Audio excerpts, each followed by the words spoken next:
Welcome to Midlife Moves, where we're figuring out this whole midlife thing one day, one workout, and one what the hell just happened moment at a time.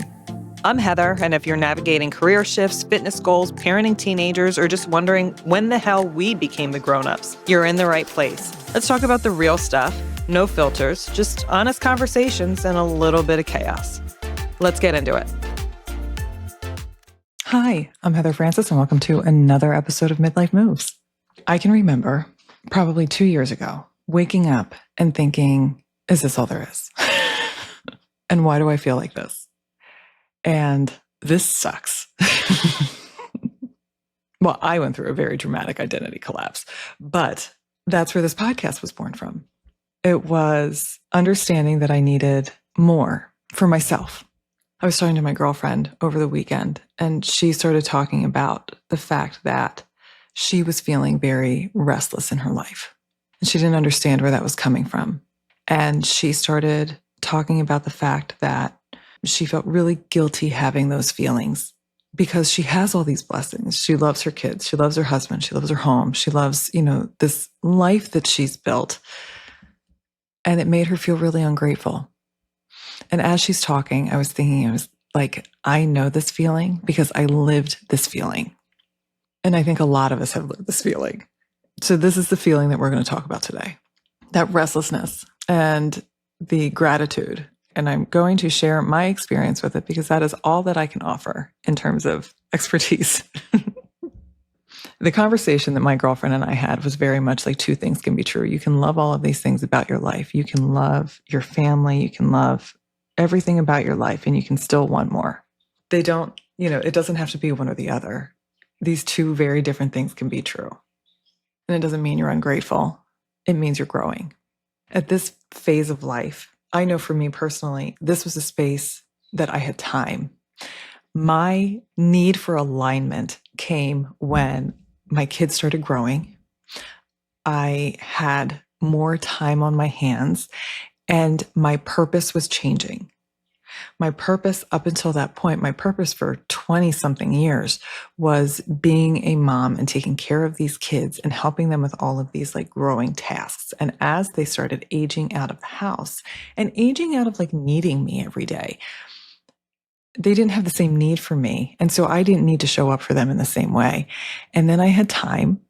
And then I realized how empty I had allowed my internal state to get in making sure everyone else was taken care of. This can happen whether you're a mom or not. Like perhaps it's you putting everything into your career and nothing into you personally, or putting everything into something else, right? And not figuring out like who you were like. So this isn't something that's unique to mothers. This is something that is, like at this phase of life, I think a lot of us are experiencing. Like one of the hardest things is the guilt that we feel when we're going through it. Because it's like, okay, well, I am so lucky. Like, God, I'm so like, look at this husband that I have that loves me so much, and these kids that think the world of me, and this beautiful home that I have, and it's still not enough. And it's not a matter of like it not being enough or not being good enough. At least for me, it was just like, okay, like who do I want to grow into? What do I want next? What do I want out of this life? Once I started thinking through that, and once I started trying to decide what that looked like for me, it became a little bit easier. For me, it didn't mean blowing anything up. For me, it didn't mean leaving my marriage.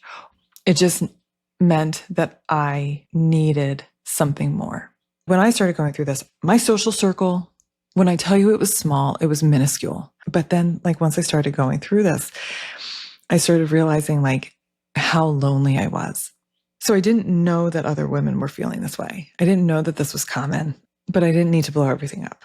And I think that I've, shared on the show before, like I remember my husband looking at me and saying like, I just don't know if you're going to be here when I wake up. And I just remember thinking, I don't know either. I got really in my head, and it was kind of it was like I went through a depression when I went through this. When I started to come out of it and I started to look at like, okay, what do I want? What is going to make me feel fulfilled? And connection was a big thing. Like I did not want other women to feel alone. Like I needed a creative outlet, and I knew that I needed a creative outlet, but I am not artistic. So like painting watercolor was not an option. Although I did buy watercolors.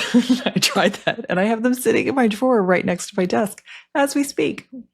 I wanted to build connection, and I didn't know how to do that. I wanted other women to feel less alone in their circumstance and what they're going through.